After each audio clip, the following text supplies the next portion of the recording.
Hello बच्चों, good evening. क्या हाल है? बढ़िया हो सारे?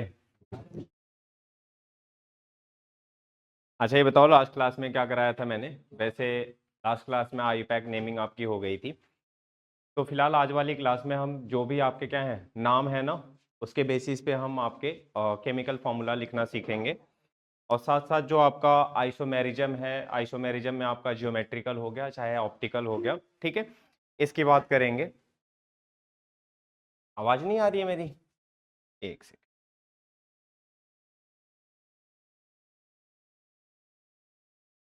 हाँ, ध्यान देना। अब आवाज आ रही है ना? चलो अच्छा। बेसिकली अगर हम बात करें तो लास्ट क्लास में हमने क्या किया था, आईपैक नेमिंग कर लिया था ना, ठीक है। तो आज वाली क्लास में हम उन्हीं आईपैक नेम का क्या करेंगे, लिखे हुए नाम से फॉर्मूला लिखना सीखेंगे। और फॉर्मूले के साथ साथ जो आपका क्या है समावयवता है, या फिर कह सकते हैं जो ऑप्टिकल आइसोमर्स वगैरह है और ज्योमेट्रिकल आइसोमर्स है, ये सारी चीजें करेंगे। तो ध्यान दीजिएगा। सबसे पहले कुछ ना रूल्स देखेंगे। बेसिक रूल्स क्या क्या हैं आपके, जैसे सूत्र लिखने से पहले अगर आप ध्यान से समझो तो कह रहा है सबसे पहले धनायन यानी साधारण या संकुल का सूत्र, फिर ऋणायन का सूत्र लिखें।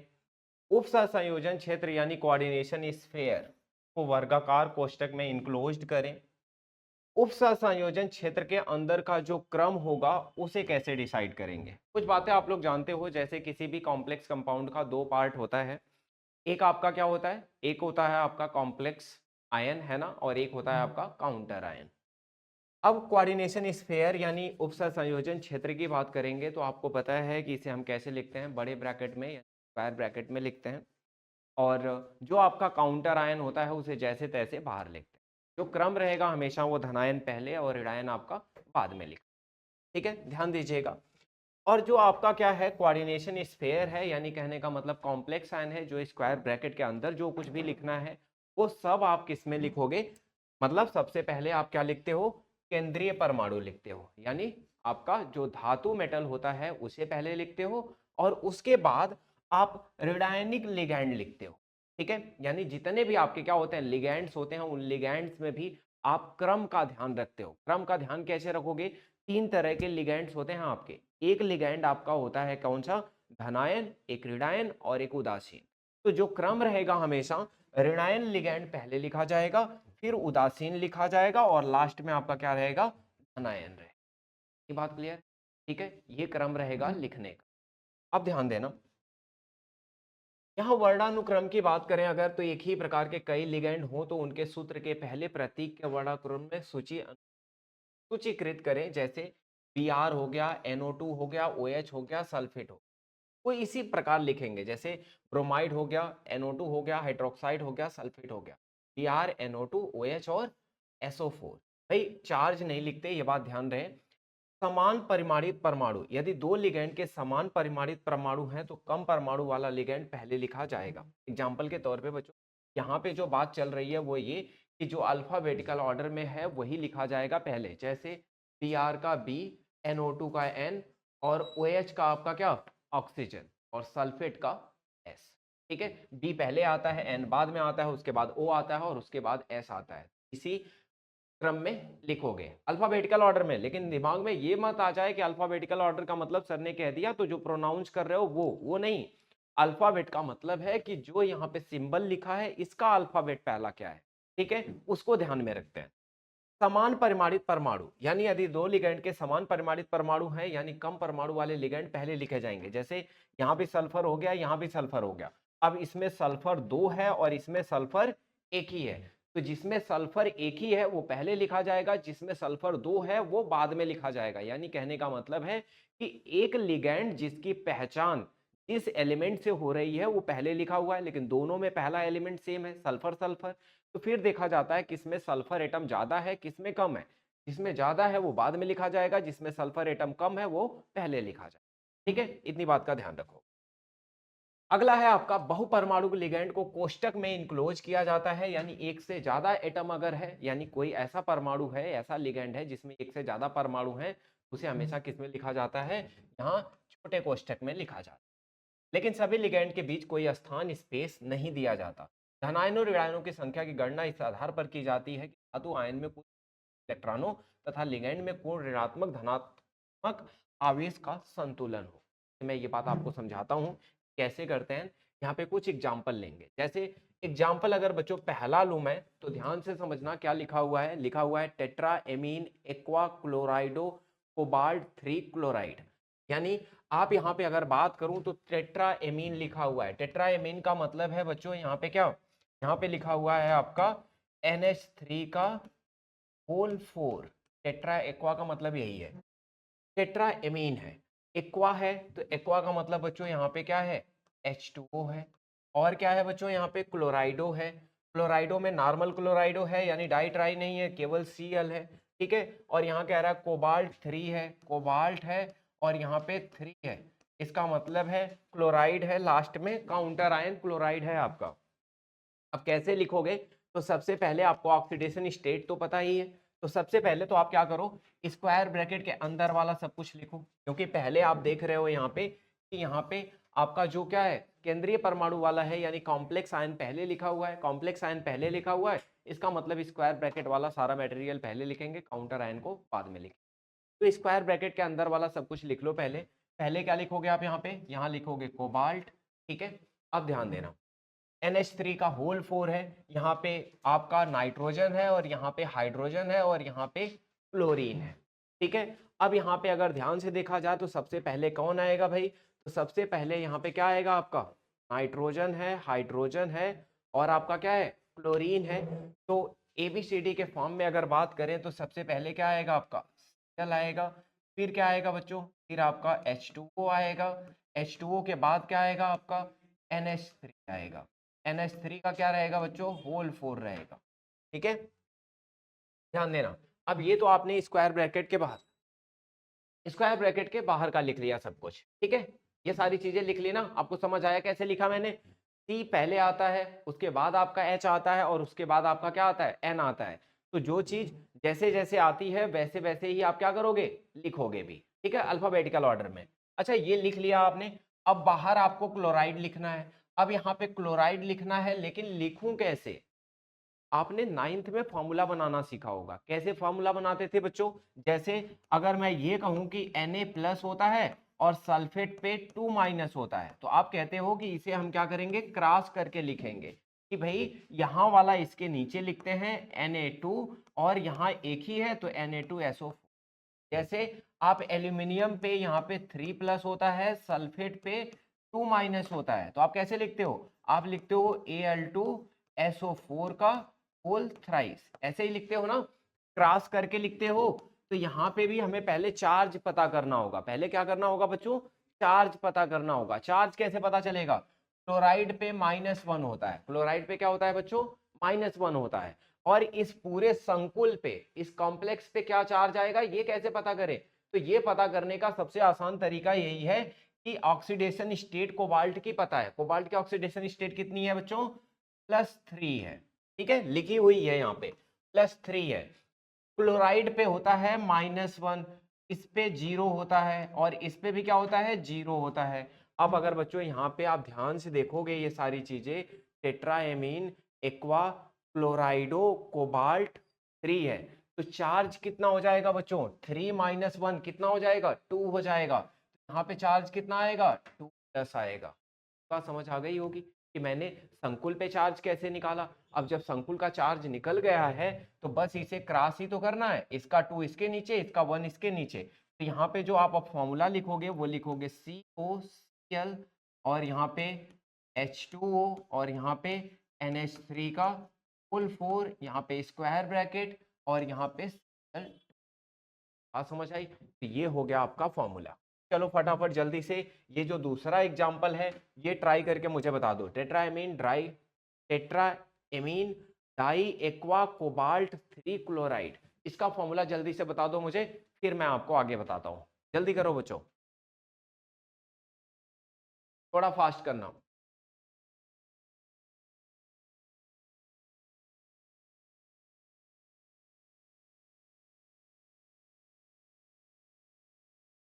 और जो बच्चे बच्चों ज्वाइन नहीं हो पाए उनको भी आप साथ साथ बता दो कि क्लास शाम में होने लगी है, कहीं ऐसा ना हो कि उनको पता ही ना हो।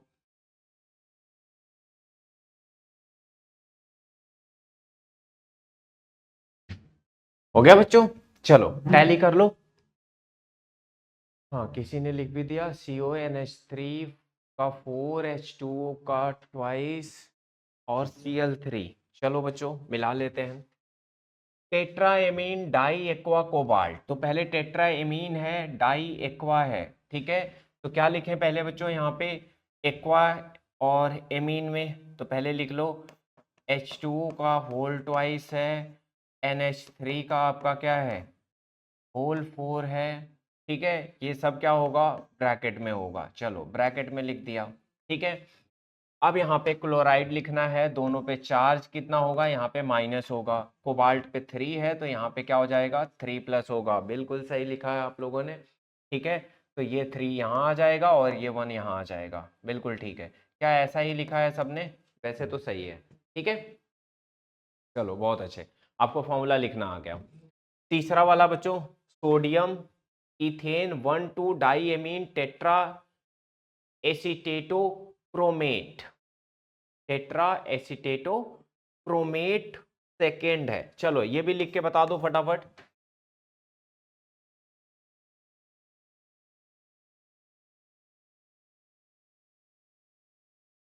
हो गया बच्चों, अगर आप लोगों ने लिख दिया हो तो दिमाग में ध्यान रखना सोडियम है, सोडियम पहले लिख लेना, आपकी बार यहाँ पे उल्टा है, एनायन आपका कॉम्प्लेक्स आयन है, Na पहले लिख लेना।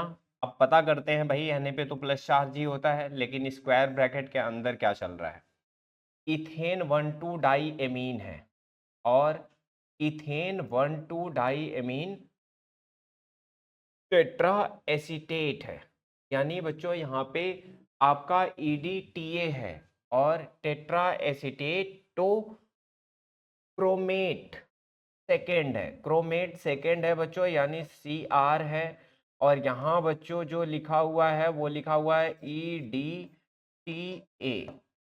Ethane 1,2 di amine tetra acetate, ये लिखा हुआ है, ठीक है। और यहाँ पे ऐसे लिख, अब इस पे बच्चों 2+ है, इसका मतलब है बच्चों यहाँ पे ओवरऑल कैसे पता चलेगा, EDTA ध्यान रखना, EDTA जो है बच्चों, EDTA इसका टोटल 4- होता है, क्या होता है बच्चों, 4- होता है, ध्यान में रखना 4- होता है।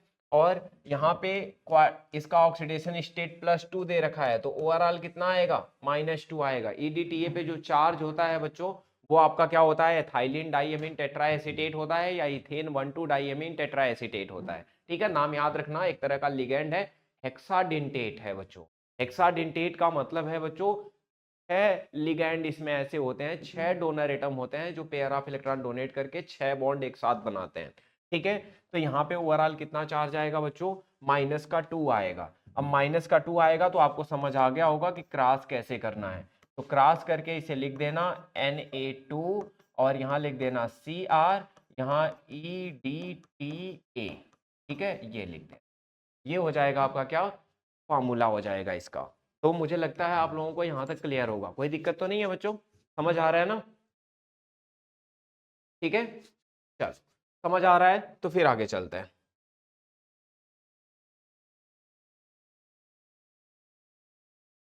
अब बच्चों यहाँ पे अगर मैं बात करूं, तो ये तो आपका क्या था, कोऑर्डिनेशन कंपाउंड्स। एक दो फॉर्मूले और अगर आप लोगों को लिखना चाहो तो आप अपनी NCERT निकालो फटाफट, NCERT निकालो, एक दो क्वेश्चंस हैं जो फटाफट कर लो, और फिर मैं आगे बढ़ता हूँ चीज़ों को लेके। या फिर आप लोग एक बार प्रैक्टिस कर लेना, समझ तो आ ही गया है कैसे करना है, ठीक है, फॉर्मूले कैसे लिखने हैं, इसके बाद आप प्रैक्टिस करना, मैं थोड़ा आगे के कंसेप्ट आपको समझा देता हूँ। ध्यान देना क्या क्या है इसमें आपका। अब यहाँ पे जो सिद्धांत चलने वाला है वो है वर्नर थियरी, यानी वर्नर का उप संयोजन सिद्धांत। ये बच्चों वो साइंटिस्ट हैं जिन्होंने सबसे पहले काम करना शुरू किया किस पे, कोऑर्डिनेशन कंपाउंड पे, यानी उप संयोजन यौगिक पे, ठीक है। इन्होंने ही आइडिया दिया कि यहाँ पे बनते कैसे हैं और किस तरह से कॉम्प्लेक्स यहाँ पे अपनी आइडेंटिटी रिटेन करता है, सारी चीजें, ठीक है। तो बात करते हैं सबसे पहले परिचय की अगर, तो यहाँ पे अल्फ्रेड वर्नर हैं जिन्होंने उप संयोजन यौगिकों की संरचना और गुणों की व्याख्या करने की मतलब प्रस्तावना दी एक तरह से। यह उद्देश्य इनका पहला ही क्या था, सफल सिद्धांत था, अगर यहाँ पे हम बात करें इनकी, तो इनकी मुख्य अभिधारणाएं क्या हैं। अब अवधारणाओं की बात करें तो दो प्रकार की संयोजकताएं होती हैं। इन्होंने कहा कि जो आपका कोऑर्डिनेशन कंपाउंड उपसंयोजन यौगिक होता है, इसमें दो तरह की संयोजकता होती है, एक प्राथमिक संयोजकता और एक द्वितीयक संयोजकता। प्राथमिक संयोजकता की अगर मैं बात करूं बच्चों, तो कहने का मतलब यह है कि केंद्रीय धातु की ऑक्सीकरण अवस्था के अनुरूप होती है, ऋणायनों द्वारा संतुष्ट होती है, आयनन योग्य होने के कारण इसके आयनिक संयोजकता भी कहा जाता है, चित्रों में बिंदी रेखा द्वारा दिखाया जाता है। ठीक है, अगर मैं यहाँ पे बात करूं, ठीक है, जैसे सपोज करो अगर मैं चित्र बनाऊं COCl3 6NH3 का, ठीक है, COCl3 6NH3 का, इस कंपाउंड का अगर मैं चित्र बनाऊं यहाँ पे, तो कहने का मतलब है इस कंपाउंड का चित्र कुछ इस तरह का होगा कि कोबाल्ट, और इसमें 6 लिगेंड है, 6 लिगेंड आप सॉलिड लाइन से दिखाना एकदम, मतलब डार्कर से, ऐसे NH3 हो गया, ये NH3 हो गया आपका, यहाँ पे NH3 हो गया, ये NH3 हो गया आपका, और ये NH3 हो गया आपका। ठीक है, और इसमें आपके क्या है, 3 क्लोराइड आयन है। क्लोराइड आयन को हमेशा डॉट से दिखाते हैं कि Cl हो गया, एक Cl ऐसे दिखा दो और एक आध Cl और दिखा दो, ये ऐसे। तो जो डॉट से दिखाते हैं यानी बिंदी रेखा से बच्चों, ये आपकी क्या होते हैं, प्राथमिक संयोजकता होती है। प्राथमिक संयोजकता वो होती है जब आप इसे पानी में डालते हो तो तुरंत घुलने लगता है और आयन में बदल जाता है, यानी आवेशित हो जाता है, आयनित हो जाता है। ठीक है, तो जो आयनित होता है वही आपकी क्या होती है, प्राइमरी वैलेंसी या प्राथमिक संयोजकता बोलते हैं इसको। दूसरी बच्चों जो होती है वो होती है आपकी क्या, द्वितीयक संयोजकता। ये जो द्वितीयक संयोजकता होती है बच्चों, धातु की उप संयोजन संख्या के अनुरूप होती है। मैंने आप लोगों को कोऑर्डिनेशन नंबर निकालना सिखाया था, क्या निकालना सिखाया था बच्चों, नंबर, यानी कोऑर्डिनेशन नंबर या उप संयोजन संख्या। ये होती क्या है, ये होती वो संख्या है कि लिगैंड जो स्क्वायर ब्रैकेट के अंदर प्रेजेंट होते हैं, कितने लिगैंड आपके केंद्रीय परमाणु से डायरेक्ट जुड़े हुए हैं, उन्हीं को हम क्या बोलते हैं, उप संयोजन संख्या या कोऑर्डिनेशन नंबर बोलते हैं बच्चों। ठीक है, तो यहाँ पे ध्यान रहे कि जो द्वितीयक संयोजकता है वो एक तरह से कोऑर्डिनेशन नंबर है, उदासीन अणुओं ऋणायनों द्वारा संतुष्ट होती है, या गैर आयनिक और या अनआयनन योग्य भी रहती है। मतलब कहने का ये है कि जब आप इसे पानी में डालोगे, एक्वस सॉल्यूशन बनाओगे, तो सॉल्यूशन बनाते टाइम या विलयन बनाते टाइम ये बिल्कुल आयनित नहीं होती है। ये जो आयन टूटता है आपका स्क्वायर ब्रैकेट वाला बिल्कुल मेंटेन रहता है। ऐसा नहीं है कि आप यहाँ पे कोबाल्ट वाला ये जो तोड़ोगे तो ये क्या होगा, यहाँ से 3 माइनस आयन बना लेगा और ये ऐसे ही बना रहेगा, NH3 का होल 6 ऐसे ही बना रहेगा, ये नहीं टूटेगा बच्चों, ये अपने आप में पूरा अकेला रहेगा। तो इसी को हम कहते हैं कि ये आयनित नहीं होती है। जो कोऑर्डिनेशन नंबर होता है वो उसमें से आयन बाहर नहीं आते हैं, ये अपने आप अकेला पूरा रहता है।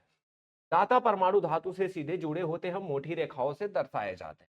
धातु और द्वितीयक संयोजकता को संतुष्ट करने वाले समूहों को वर्गाकार ब्रैकेट के अंदर बंद करके रखा जाता है, जैसा कि मैंने आपको यहाँ पे दिखाया। यानी ये वर्नर का क्या था, अवधारणा थी। अवधारणा में आपने इन्होंने बताया कि प्राइमरी वैलेंसी, सेकेंडरी वैलेंसी, यानी प्राथमिक संयोजकता और द्वितीयक संयोजकता की बात की। इसके बाद अब ध्यान देना बच्चों, संयोजकताओं की संतुष्टि का दोहरा व्यवहार क्या था। यहाँ पे एक धातु अपने दोनों प्राथमिक और द्वितीयक संयोजकता को संतुष्ट करने का प्रयास करती है। यानी जो धातु होती है आपकी, जो मेटल होता है बच्चों, ठीक है, जो मेटल होता है यानी धातु परमाणु यानी केंद्रीय परमाणु होता है, वो दोनों ही संयोजकताओं को क्या करता है, संतुष्ट करता है। ठीक है, एक ऋणायन दोनों एक प्राथमिक और एक द्वितीयक संयोजकता को संतुष्ट कर सकता है। यानी कहने का मतलब ये है बच्चों, किसी भी अगर कोऑर्डिनेशन कंपाउंड यानी उप संयोजन यौगिक में अगर आप बात करोगे, तो जो प्राथमिक संयोजकता और द्वितीयक संयोजकता है या द्वितीयक संयोजकता जो होती है, उसमें आपके धनायन भी हो सकते हैं, ऋणायन भी हो सकते हैं और उदासीन परमाणु भी हो सकते हैं। उप संयोजन क्षेत्र के अंदर एक ऋणायन आयनित नहीं होता है और संकुल आयन पर आवेश को कम कर देता है। हाँ बच्चों, संकुल के अंदर जो ऋणायन होता है, कभी भी पानी में डालने के बाद वो ऋणायन संकुल से बाहर नहीं आता, आयनित नहीं होता है, लेकिन हाँ संकुल पर जो आवेश आता है टोटल, उसको कम जरूर कर देता है। यह बताता है कि एक ही धातु वाले यौगिकों में आयनित होने वाले आयनों की संख्या अलग अलग क्यों हो सकती है, जबकि उप संयोजन संख्या स्थिर रहती है। हाँ, यहाँ उप संयोजन संख्या इसकी स्थिर रहती है, लेकिन बच्चों इसकी क्या हो सकती है, जो आयनन अवस्था है यानी आयन है, वो जरूर बदल सकते हैं। कैसे बदलते हैं, ध्यान दीजिए। यहाँ पे बच्चों उदाहरण के तौर पे हम ले सकते हैं कुछ चीजें, ध्यान से समझिएगा इस टेबल को। अगर आप सही से देखो तो यहाँ पे क्या है, PtCl4 है और साथ में है NH3 मॉलिक्यूल। जब इनको एक साथ रखा गया तो इससे एक कंपाउंड बना, और इस कंपाउंड को जनरली आप देखोगे तो क्या लिखा हुआ है, PtNH3 का होल 6 और बाहर लिखा हुआ है Cl4। अब बच्चों यहां से ध्यान से समझना, यहाँ पे संकुल पे जो आवेश आएगा बच्चों वो कितना आएगा, प्लस का 4 आएगा। संकुल पे आवेश कितना आएगा बच्चों, प्लस का 4 आएगा। कैसे आएगा, ये आप बात यहां से ध्यान दे रहे हो कि जब संकुल टूटेगा तो 4 क्लोराइड आयन क्या बनाएंगे, 4Cl माइनस बनाएंगे, और उतना ही प्लस आपका संकुल पे जाएगा। संकुल के अंदर तो कोई ऋण आयन है नहीं, तो इस पे जो वैलेंसी आएगी प्लेटिनम पे वो कितनी आएगी, 4 प्लस का आएगा। ऑक्सीकरण अवस्था निकाल के आप देखना। अब यहाँ पे उप सहसंयोजन संख्या या कोऑर्डिनेशन नंबर की बात करें बच्चों तो अंदर 6 लिगेंड है, यानी उप सहसंयोजन संख्या क्या रहेगी बच्चों, 6 रहेगी। आयनित होने वाले क्लोराइड आयन बच्चों क्या है, कितने हैं, 4 क्लोराइड आयन है। PtCl4 5NH3 की बात की जाए बच्चों यहाँ पे, तो यहाँ पे आप ध्यान से समझना, PtCl4 5NH3 में भाई अंदर जो होंगे 5 NH3 और 1 Cl, यानी कोऑर्डिनेशन नंबर 6 है बच्चों यहाँ पे, यानी उपसंयोजन संख्या। यहाँ पे संकुल पर जो चार्ज आएगा बच्चों वो निकाल के देखना कितना आएगा, +3 आएगा।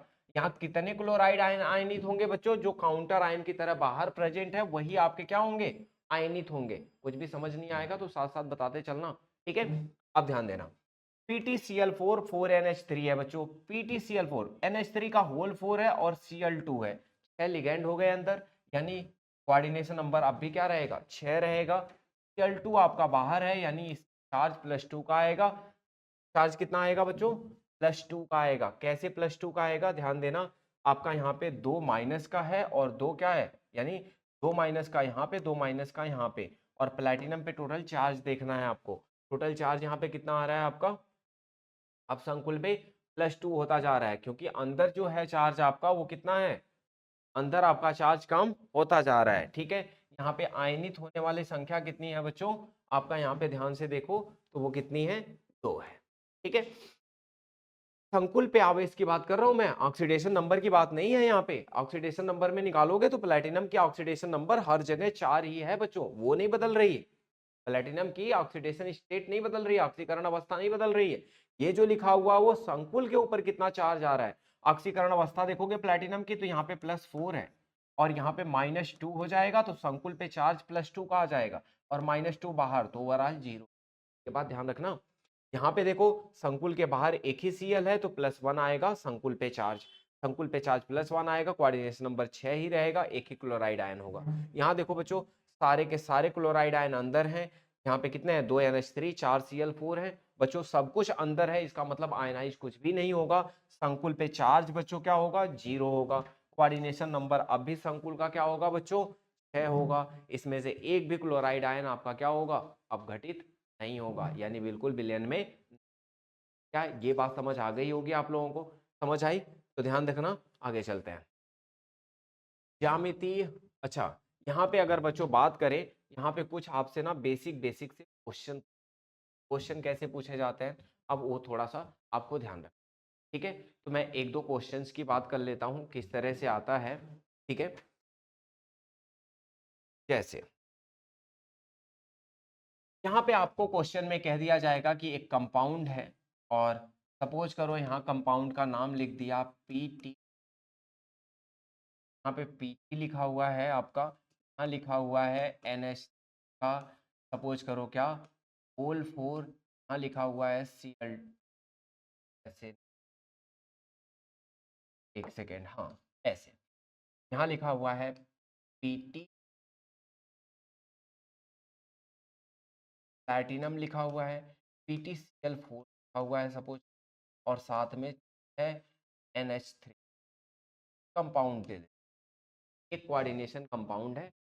इसकी रिएक्शन हो रही है किससे, एक्सेस में हमने क्या रख दिया बच्चों, यहाँ पे एक्सेस में हमने रख दिया AgNO, ठीक है, क्या रख दिया, AgNO3 से हमने रिएक्शन कर, AgNO3 से रिएक्शन करने के बाद आपको इंफॉर्मेशन देता है, क्या इंफॉर्मेशन देता है कि आपका यहाँ पे कितना बच्चों, यहाँ पे आपका कहता है कि 4 मोल, क्या बच्चों, 4 मोल आपका क्या बनता है, AgCl AgCl बनता है। ठीक है, 4 मोल क्या बनता है, AgCl बनता है। तो कहेगा आप पहले तो कोऑर्डिनेशन कंपाउंड की स्ट्रक्चर लिख दो, फॉर्मूला लिखो। सबसे पहले फॉर्मूला कहेगा और फिर कहेगा कि एक्वस सॉल्यूशन कितने आयंस होते हैं। सबसे पहले फॉर्मूला लिखना। फॉर्मूला कैसे लिखोगे बच्चों, 4 मोल AgCl का मतलब होता है जब सिल्वर नाइट्रेट ना रिएक्ट करता है तो हमेशा क्या करता है, क्लोरीन से रिएक्ट करता है। तो जितना काउंटर आयन के तौर पे क्लोरीन एटम प्रेजेंट होगा उतना ही मोल आपका AgCl बनेगा। 4 मोल AgCl बन रहा है मतलब 4 क्लोराइड आयन बचा हुआ है और यही 4 आपको काउंटर आयन के तौर पे रखना है। यही बात आप यहाँ से डिसाइड करते हो। यानी यहाँ लिखोगे आप प्लैटिनम, यहाँ लिखोगे NH3, यहाँ लिखोगे 6। यहीं से डिसाइड होता है कि आपको NH3 कितना अंदर रखना है और कितना बाहर रखना है। यहाँ रखोगे क्या, बात समझ आ रही है। अगर आप इसे पानी में डालोगे यानी एक्वस सॉल्यूशन में डालोगे तो बच्चों टोटल 5 आयन देगा। 5 आयन कैसे देगा बच्चों, एक तो आपका बनाएगा Pt NH3 का होल 6, यहाँ बनाएगा 4+ और आपके और क्या बनेंगे, 4 क्लोराइड आयन बनेंगे। टोटल कितने आयन्स बनेंगे बच्चों, यहाँ पे टोटल 5 आयन बनेंगे आपके सॉल्यूशन। एक बात तो ये ध्यान रखें, ठीक है। दूसरी बात, अगर बच्चों यहाँ पे ऐसे लिख देता Pt, यहाँ पे लिख देता Cl2, ठीक है, या फिर यहाँ पे Cl2 की बजाय यहाँ पे क्या लिख देता बच्चों, PtCl4 ही लिखता और यहाँ लिखता क्या, केवल 4NH3। क्या लिखता, केवल 4NH3। अब कहता कि भाई यहाँ पे जब मैंने क्या किया, एक्सेस में क्या बच्चों, एक्सेस में AgNO3 से रिएक्शन करा दी। ठीक है, जब मैंने एक्सेस में AgNO3 से रिएक्शन करा दी तो यहाँ पे क्या बना बच्चों, यहाँ पे बना आपका कितना, 2 मोल क्या बना है आपका, AgCl बना है। कितना बना है बच्चों, 2 मोल आपका AgCl बना है। 2 मोल AgCl बना है तो इससे क्या पता चला बच्चों, इससे पता चला यहाँ पे कि केवल 2 ही क्लोराइड आयन आपके काउंटर आयन की तरह से बाहर प्रेजेंट है। तो फॉर्मूला बहुत सिंपल हो गया। कैसे लिखोगे बच्चों, बाहर केवल Cl2 लिखना है। क्या लिखोगे, Pt लिखोगे, यहाँ पे NH3 का क्या लिखोगे बच्चों, होल 4 लिखोगे, यहाँ पे लिखोगे Cl2 और इसके बाहर लिखोगे बच्चों क्या, C। इतनी बात अगर आपको समझ आ गई है कि जितना मोल आपका यहाँ पे क्लोराइड बाहर होगा उतना ही मोल आपका बाहर क्या होगा, प्रेसिपिटेट होता है, यानी जो आपका क्या ना घुलने वाला सब्सटेंस AgCl बन रहा है वो बनता है। इससे हम आइडिया लगा के यहाँ से फॉर्मूला लिखते हैं। अब बच्चों यहाँ पे अगर कोई टोटल पूछे कि जब आप क्या करोगे, पानी में इसका विलयन बनाओगे तो कितने आयन देगा, तो ध्यान से देखो, एक कॉम्प्लेक्स आयन देगा और 2 क्लोराइड, टोटल कितने देगा बच्चों, आयन देगा। समझ आ रही है बात, क्या देगा, 3 आयन देगा। एक बच्चों और बात पूछी जाती है आप लोगों से, चालकता पूछी जाती है कि विलयन में चालकता किसकी ज्यादा होगी किसकी कम होगी। 2 विलयन सपोज करो ले ले, इसको मैं कह दूं कि ये क्या है आपका A है और इसे ले लूं क्या बच्चों B। A और B दोनों विलयन में चालकता किसकी ज्यादा होगी। तो बच्चों एक बात ध्यान रखना, जिस विलयन में सबसे ज्यादा आयन होंगे उसी की चालकता ज्यादा होगी। विलयन A में 5 आयन है तो इसकी चालकता ज्यादा होगी, विलयन B में 3 ही आयन है तो इसकी चालकता क्या होगी, कम होगी। तो वर्नर थियरी से यानी वर्नर के जो सिद्धांत हैं उससे केवल आपके कितने क्वेश्चन पूछे जाते हैं बच्चों, एक तो आपका प्राथमिक और तृतीयक जो संयोजकता की बात हुई है वो पूछा जाता है, उसके पॉस्टुलेट्स या उसके स्टेटमेंट्स, उसके कथन पूछे जाते हैं। और उसके बाद बच्चों जो मैंने पीछे टेबल दिखाई है वो टेबल से रिलेटेड, जैसे कि वहां पे आपको फॉर्मूला लिखना, जैसा कि मैंने आपको यहाँ पे क्वेश्चन बना के दिखाया कि आपसे इसमें फॉर्मूला बनाने के लिए पूछ सकता है, इसमें टोटल नंबर ऑफ आयन विलयन बनाने पे कितने बनेंगे वो पूछ सकता है, या आपसे पूछ सकता है चालकता। तो चालकता बच्चों तब वो पता चलेगी जब आप फॉर्मूला बनाना जानते हो। फॉर्मूला अगर आपको पता है तो आप देख के बता लोगे कि कितना आयन बिलियन में बनेगा, जिसमें ज्यादा आयन होंगे उसकी चालकता ज्यादा होगी। क्या इतनी बात क्लियर है आप लोगों को, कोई दिक्कत तो नहीं है यहाँ तक, समझ आ रहा है। अंशु, खुशी, समझ आ रहा है बेटा सबको, कोई कंफ्यूजन तो नहीं किसी को, कोई कंफ्यूजन है नहीं ना, ठीक है। अगर इतनी बात आप लोगों को क्लियर है तो अब ध्यान रखना, इससे ज़्यादा नहीं कराऊंगा मैं, बस इतना ही। कल वाली क्लास में आप लोगों को मैं जो कराऊंगा वो कराऊंगा आपका समावयवता, आइसोमेरिज्म। बहुत इंपॉर्टेंट टॉपिक है बच्चों, तो आइसोमर्स कल पूरा कराऊंगा और आइसोमर्स के साथ साथ मैं आप लोगों को बच्चों वीबीटी पढ़ाऊंगा, बैलेंस बॉन्ड थियरी।